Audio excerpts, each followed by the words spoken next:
आज इस वीडियो के माध्यम से बरसात के मौसम में अधिक संख्या में होने वाली बीमारियों और उनसे बचने के उपाय के बारे में संक्षिप्त जानकारी दे रहे हैं। बरसात के मौसम में पानी बरसने से चारों तरफ पानी फैल जाता है। भूमि के नीचे तक संक्रमित पानी चला जाता है। पानी के साथ घरों के नालों, शौचालयों के नालों, खुले शौच से कई बीमारियों के कीटाणु, बैक्टीरिया या वायरस चारों तरफ फैल जाते हैं और जल को प्रदूषित कर देते हैं। कई फुट नीचे तक भी जल प्रदूषित हो जाता है। अधिक वर्षा से वातावरण में नमी की भी अधिकता हो जाती है, जिससे कि नम वातावरण में रहने वाले बैक्टीरिया, वायरस एवं अन्य कीटाणु भी अधिक मात्रा में उत्पन्न हो जाते हैं, जो कई प्रकार की बीमारियों को जन्म देते हैं। सामान्यतः निम्न प्रकार के माध्यमों से बरसात में बीमारियां जनमानस को रोगग्रस्त करती हैं। इसमें प्रथम है जीव से। जीवों द्वारा मनुष्यों में कई बीमारियां फैलती हैं। दूसरा जल के माध्यम से। तीसरा हवा के माध्यम से। अब हम पहले जीव अर्थात वेक्टर जनित व्याधियों के बारे में बताते हैं, जिसमें पहले नंबर पर मलेरिया आती है, जिसके संक्रमण से पूरे विश्व में सबसे अधिक रोगी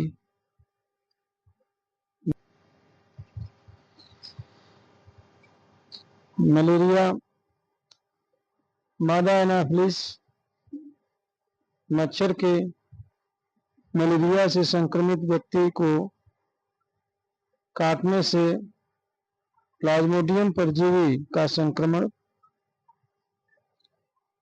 उस मच्छर में चला जाता है और अपना जीवन चक्र मच्छर में पूरा करते हुए उसका लार्वा स्पोरोजोइट मच्छर की लार में जाकर रुक जाता है। और वह जब वह मच्छर किसी स्वस्थ व्यक्ति को काटता है तो लार के साथ यह स्पोरोजोइट रक्त में पहुंच जाता है और रक्त की लाल कणिकाओं को तोड़ता रहता है। दिन में यह सामान्यतः छिपा रहता है और सामान्यतः लगभग आधी रात को रक्त में आ जाता है और तेजी से लाल रक्त कणिकाओं को तोड़ता रहता है और रक्त में विषैला टॉक्सिन छोड़ता रहता है, जिससे शरीर में तेज कंपकपी होती है, मिचली आती है, उल्टी होती है, पूरे शरीर में सिर में दर्द और तेज बुखार हो जाता है। लगभग 1-2 घंटे तक यह प्रक्रिया चलती है। फिर बुखार और कंपकपी कम अथवा समाप्त हो जाती हैं। मलेरिया कीटाणु कई प्रजातियों से होती हैं। कुछ में 72 घंटे बाद आक्रमण होता है, कुछ में 48 घंटे में और कुछ प्रजातियों के संक्रमण से 24 घंटे में आक्रमण होता है। उचित उपचार नहीं मिलने पर व्यक्ति की मृत्यु हो जाती है। प्रतिदिन आक्रमण वाली प्रजाति से ज्यादा मौतें होती हैं।